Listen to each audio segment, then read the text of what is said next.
स्वागत है आप सभी का टेक्नो फेयर पर। मैं केश मिश्रा।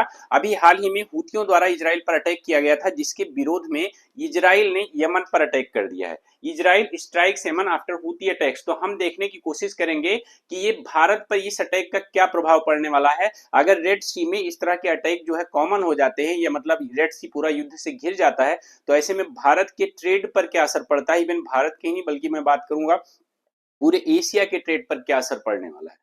तो इस पे हम बहुत डिटेल में डिस्कस करने वाले हैं। साथ ही आप देखेंगे कि आखिरकार ये इजराइल के द्वारा, इजराइल जो कि कभी इजराइल ने सिर्फ गाजा से जो हमला इजराइल पर किया गया था, इसमें काफी लोगों की जाने गई थी, उसके विरोध में जब गाजा पर हमला इजराइल ने स्टार्ट किया।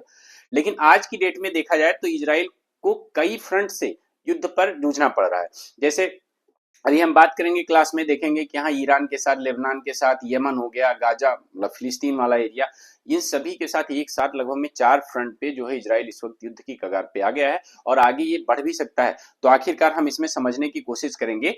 तो इजराइल ने यमन के इंफ्रास्ट्रक्चर पर हिट किया है, बहुत बड़ा हिट किया, और पूरी इसकी वीडियो शूटिंग करते हुए उसने वीडियो जारी किया है कि हम इस तरह से हमने यमन पे अटैक किया है। आप समझिए, इजराइल ये मैसेज देना चाहता है खासकर ऐसे आतंकवादियों को कि हाँ जो है, अगर आप हमसे उलझते हैं, या मतलब आप फिलिस्तीन का सपोर्ट करते हैं और उनको जो है उनके सपोर्ट में आके हमारे ऊपर हमला करते हैं, तो हम आपका क्या करने वाले हैं।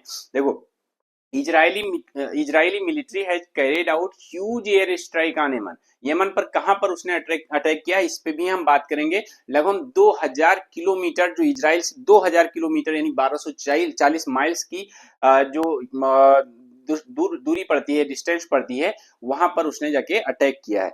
तो इसने क्या किया है, जो बेसिकली जो हुतीज के पावर स्टेशन है सन, ठीक है, यमन वाले एरिया में, अभी मैं मैप पर आपको दिखाऊंगा, तो उस पावर स्टेशन पर और साथ में एक पोर्ट, जिसपे हुतीज द्वारा क्या किया जाता था, ईरान के सपोर्ट से, ईरान हुतीज को सपोर्ट करता था, उनके सपोर्ट से गाजा वाले एरिया में फिलिस्तीन को गोला बारूद सप्लाई किए जाते थे, वहां से भेजे जाते थे, और उसी पोर्ट को इजराइल द्वारा नष्ट कर दिया गया है, पूरी तरह से नष्ट कर दिया गया है। हुती क्या है, हुती अगर मैं बताऊं तो एक जैसे एक्सिस ऑफ रेजिस्टेंस, आपको मैंने एक क्लास में बताया था कि जो Iran led axis of resistance है, उसमें कौन कौन से कंट्री जाते हैं, सबकी मैंने बात की थी।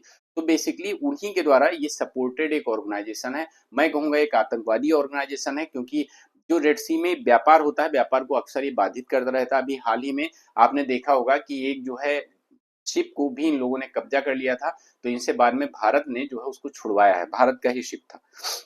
देखिए, अब इसमें किया क्या गया, ध्यान से देखिएगा। देखो, ये वाला इजराइल का एरिया है। अब इजराइल यहां से आकर और इसके बाद में लगभग 2000 किलोमीटर आके यहाँ रेड सी के पास ये यमन वाला एरिया है, और यमन वाले एरिया में यहाँ पर ये पोर्ट जो है ये हुतीज द्वारा संचालित था, और इस पोर्ट पर हमला किया और इस पोर्ट को पूरी तरह से तहस नहस कर दिया। ठीक है, अभी हाल ही में आपने देखा था कि देखिए ये सपोर्ट, आप इजराइल का दिमाग देखिए, यहाँ पर अटैक करने से पहले इजराइल ने क्या किया। इजराइल ने, अभी आपने देखा होगा कि यूनाइटेड नेशन जनरल असेंबली की जो सभा थी 79th, उस 79th जो है मीटिंग में इजराइल ने क्या किया, 2 मैप दिखाए, और उस मैप में देखो, उसने जो इराक, सीरिया और ईरान है, इसको दुनिया के लिए अभिशाप बताया, यमन को भी उसमें शामिल किया, यमन को भी अभिशाप बताया।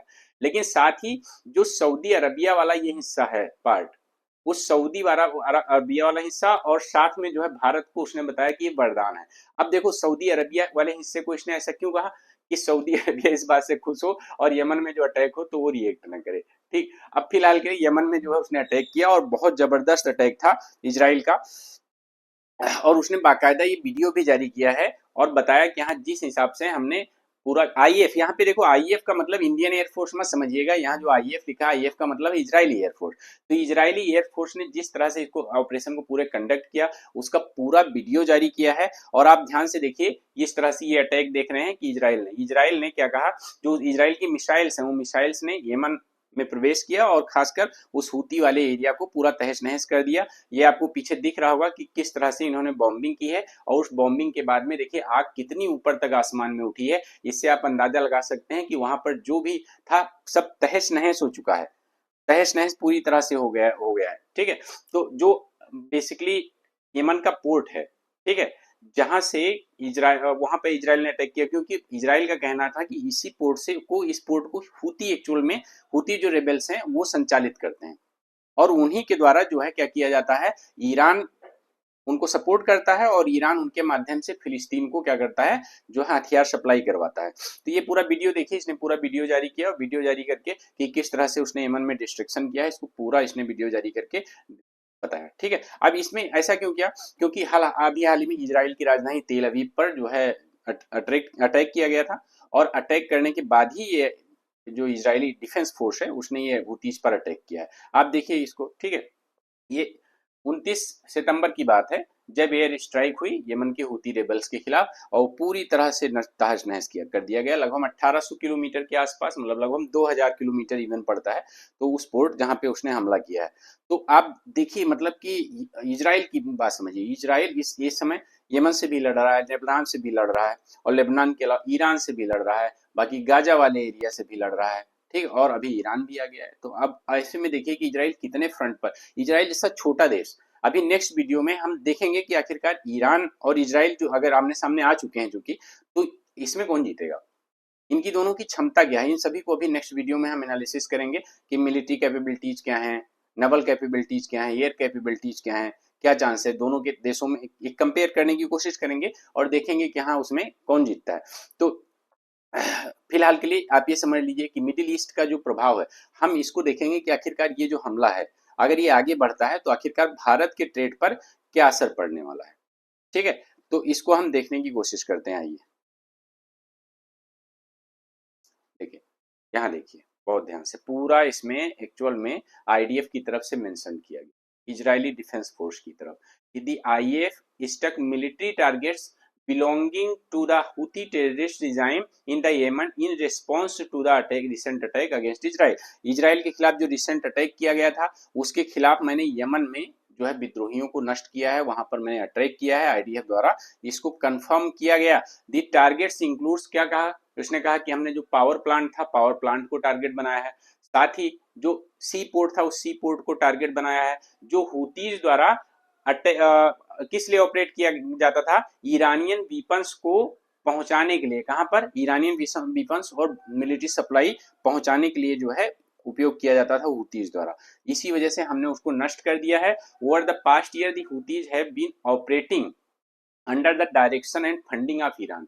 कुछ सालों से अगर बात करें तो हुतीज ईरान के द्वारा फंडिंग पाते हैं और साथ में उसी के द्वारा ऑपरेट किए जाते हैं और उसी के द्वारा सारा कोऑपरेशन होता है, और इराकी मिलिट्रीज पूरी उनका कोऑपरेट करती है, और इसी वजह से जो in order to attack the state of Israel undermine regional stability and disturb global freedom of navigation. तो ये नेविगेशन के लिए जो ग्लोबल फ्रीडम है उसको डिस्टर्ब किया है इन लोगों ने, इसीलिए इसके ऊपर अटैक किया गया। देखो अब हम यहाँ समझने की कोशिश करेंगे। देखो ये एक्चुअल में यमन वाला एरिया है, ये आपका अरबियन सी है। अब यहाँ से भारत के से की अगर मैं बात करूं तो भारत से भी जो व्यापार होता है, तो व्यापार क्या होता है जो है इसी रेड सी से होते हुए, और इसके बाद में यहाँ रेड सी से होते हुए फिर आगे आपका यहाँ पे जो सुएज कैनाल है, सुएज कैनाल से उधर व्यापार होता है।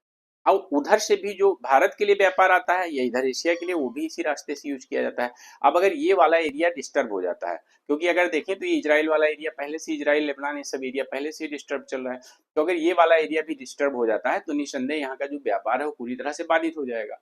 तो भारत को भी चिंता है, क्योंकि भारत में और ज्यादा महंगाई बढ़ने के चांसेस हैं। कारण क्या है, क्योंकि अब जो ट्रेड है वो ट्रेड यहाँ से ना होकर और कहाँ से, इस साइड से होगा, तो ये बहुत लंबा रास्ता है। ठीक, ये बहुत लंबा रास्ता है कि वहां मेडिटेरियन सी से होते हुए इसके बाद व्यापार किया जाए। तो ऐसे में क्या होगा, कॉस्ट बढ़ेगी, समय भी बढ़ेगा, तो इस वजह से बहुत ज्यादा कॉस्ट इफेक्टिव हो जाएगा।